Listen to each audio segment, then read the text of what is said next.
Piero San Giorgio, bonne année. Ben écoute, bonne année. Ça s'est bien passé. Trop manger, c'est terrible, c'est réveillon et c'est Noël où on mange trop, mais enfin bon, c'est comme ça. L'année prochaine, on mangera moins.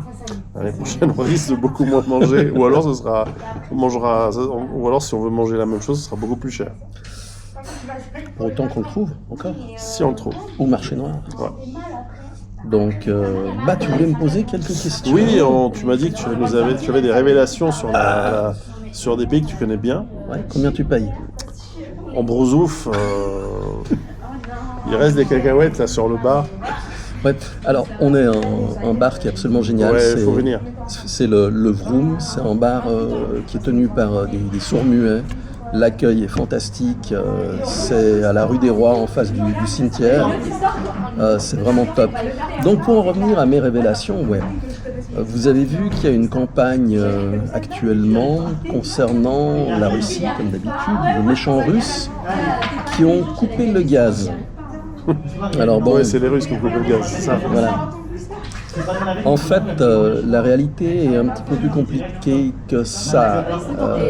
Techniquement, il y avait un contrat qui avait été fait avec les pays de l'Europe de l'Est, mais ça transitait par l'Ukraine. Et l'Ukraine a dit on coupe, mais comme d'habitude, il faut pointer du doigt l'autre, donc la Russie. Et il y a toute une campagne actuellement aussi de désinformation concernant la Transnistrie et la Moldavie. Alors, historiquement, en 92, il y a eu une guerre civile en Moldavie qui s'est soldée par plusieurs régions séparatistes, donc la Gagaouzie, où j'ai vécu, à Comrat, et la Transnistrie, où j'ai vécu aussi durant 2 ans. C'est des régions qui sont fantastiques. La Gagaouzie, typiquement, c'est une région turcophone, puisqu'ils parlent roumain, russe et gagaouze. Donc le gagaouze est compatible à 100% avec le turc, puisque les gens qui vont là-bas vont faire des études dans des universités turques. Voilà. Du côté Transnistrie, ils sont restés, comment dirais-je, c'est un musée à ciel ouvert de l'Union soviétique. Alors, pourquoi je dis ça? Parce qu'il faut mettre en place tout le bloc de l'Est. On a une image qui est totalement faussée. Il faut savoir que toutes les industries du bloc Est sont des industries qui viennent de l'URSS. Ça date donc. L'URSS s'est effondrée, c'était en 91. Ouais, et puis elles n'étaient pas construites en 90. Non, voilà. Ces industries, elles dataient des années 50, 60, voilà, parfois même plus anciennes. Ce sont donc des industries qui sont lourdes et qui ont été conçues pour durer. En plus de ça, c'est fait de manière à fonctionner en mode dégradé d'une manière intelligente. Quand j'étais en Roumanie, que je vivais là-bas, à plusieurs reprises, on s'est retrouvé avec des problèmes d'approvisionnement parce que le gaz n'avait pas été payé, l'électricité n'avait pas été payée au niveau de l'État, et donc le gaz avait été coupé. La même chose qui se passe actuellement en Transnistrie.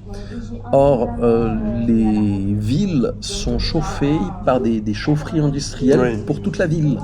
C'est pas comme chez nous où ce sont des...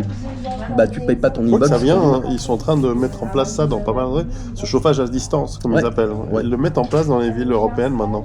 Parce que c'est efficace en fait.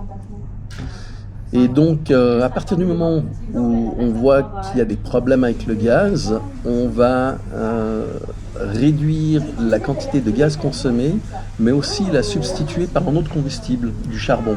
Et ça, ils en ont des stocks, des tonnes et des tonnes et des tonnes. Donc quand j'étais en Roumanie, qu'on a eu le problème, effectivement, il y a eu une baisse de température d'environ 12 degrés dans les appartements. Donc vous mettez une veste de plus, et puis vous vivez normalement. Ce qui se passe, c'est qu'on est en train de nous intoxiquer en disant que la pauvre Moldavie va se retrouver sans électricité, sans rien. Alors, historiquement, donc, la Moldavie, la partie moldave, est une terre agricole. Et la partie transnistrienne, c'était où il y avait toutes les industries qui étaient concentrées. Et j'ai des photos avec le monument en russe où ils expliquent qu'en fait c'était Tiraspol qui avait été relié pour la première fois au réseau russe et que ça avait été fait en 1922 sur les ordres de Lénine. C'est très très rigolo parce que ça te fait comme une étoile en fait. Elektrostanza. C'était vraiment intéressant. Donc il n'y a pas de problème majeur. Il y a des stocks de gaz, contrairement à l'Europe où il nous reste 21% de réserve. Donc ça va être rigolo. Et là-bas, ils ont des stocks. Donc ça va durer. Là où ça devient intéressant, c'est que, comme je l'ai dit, la Russie ne va pas lâcher la Transnistrie. Ça ne les intéresse pas. Non, c'est pas leur genre de lâcher les territoires. Non. Mais ils ont dû se mettre d'accord par rapport à une fourniture dans le futur de charbon et de gaz, puisque pour l'instant, ils ne peuvent pas le faire.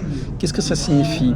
Si on pousse un petit peu plus loin les choses, actuellement, il y a énormément de territoires qui sont conquis par les Russes en Ukraine, donc ils vont avancer. Je ne sais pas s'ils vont s'arrêter, je pense qu'ils vont aller jusqu'à Kiev. En tout cas, sur le Dniepr, sur la rivière, sur le fleuve. Et ça nous donne un ordre d'idée.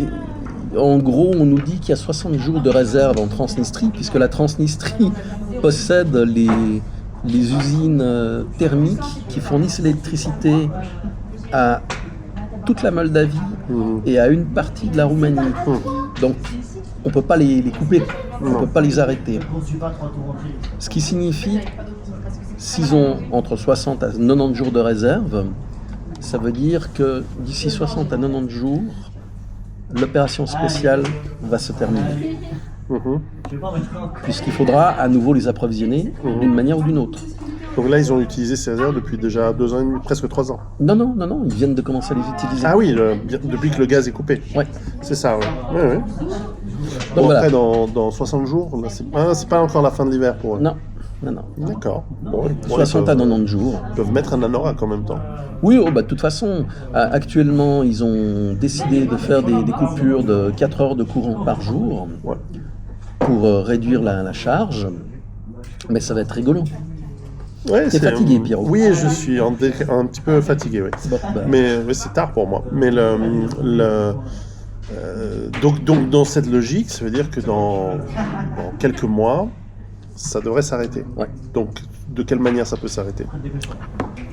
Prise de Kiev avec traduction dans une cour pénale de tous les criminels qui sont sur place. Il faut les attraper encore.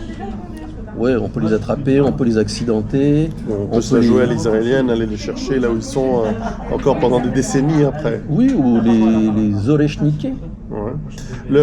En tout cas, ce qui est vrai, c'est que cette partie du monde, l'Europe continentale, donc un climat continental, et particulièrement dans ces zones-là, est difficile à pratiquer en dehors des routes pavées ou bétonnées, asphaltées, dans les périodes du printemps et d'automne. C'est de la boue. En hiver, c'est glacé, il fait moins 25, donc, moins 35. En fait, on pourrait imaginer ressortir, parce que c'est pas vrai qu'ils ont eu autant de pertes que ce que disent l'OTAN, mais de ressortir les bonnes vieilles divisions blindées capables de défoncer un terrain et ensuite rouler.